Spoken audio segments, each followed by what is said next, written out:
নয় দফা দাবিকে সামনে রেখে আজ এসইউসিআই এর পক্ষ থেকে ডেপুটেশন প্রদান। মূলত আজকের এই ডেপুটেশন আগরতলা পৌর নিগমের মেয়রের নিকট প্রদান করেন তারা, এবং সঙ্গে ছিলেন আজ ঋতুল দাস, এসইউসিআই নেতৃত্ব। কি জানালেন তিনি, শুনুন। আপনারা দেখেছেন যে পৌর নিগমের যে মালবাহী যে আবর্জনা নেওয়ার যে গাড়িগুলি, সেইগুলি প্রত্যেক দিনই অফিস টাইমে সেই আবর্জনাগুলি নিয়ে যাচ্ছে। এতে রাস্তার মধ্যে যেমন যানজট তৈরি হচ্ছে, পাশাপাশি ছাত্র থেকে শুরু করে অভিভাবকরা এমনকি রোগীরা পর্যন্ত অসুবিধার সম্মুখীন হচ্ছে।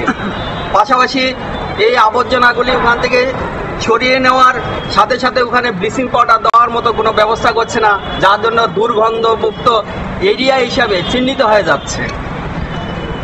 শহর বর্ধিত অঞ্চলে এখনো পাকা ড্রেন সেই রকম নির্মাণ করেনি, যার জন্য দেখা যাচ্ছে বিভিন্ন জায়গায় নতুন রাস্তা হওয়ার পরও রাস্তাগুলি ভেঙে যাচ্ছে।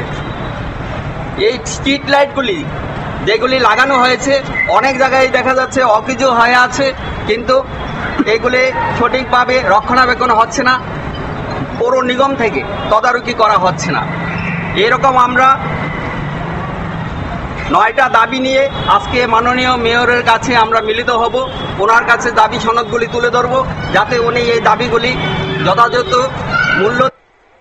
আপনারা শুনেন তাদের বক্তব্য। মূলত আজকের এই ডেপুটেশনের মাধ্যমে তারা বিভিন্ন সামাজিক, অর্থনৈতিক এবং রাজনৈতিক বিভিন্ন সমস্যা সমাধানের দাবি তারা তুলেছেন। পৌর এলাকার উন্নয়ন এবং পাশাপাশি পরিষ্কার পরিচ্ছন্নতার ব্যবস্থা বৃদ্ধি, সাধারণ মানুষের জন্য স্বাস্থ্য সেবা এবং শিক্ষা সেবার মান উন্নত করা, পরিবেশ সুরক্ষা, সবুজ প্রকল্পের বাস্তবায়ন সহ সর্বমোট 9 দফা দাবি তারা তুলে ধরেছেন, এবং এদিন এসইউসিআই নেতৃত্ববৃন্দ মেয়রের সাথে আলোচনা করে এই দাবিগুলির গুরুত্ব তুলে ধরেন।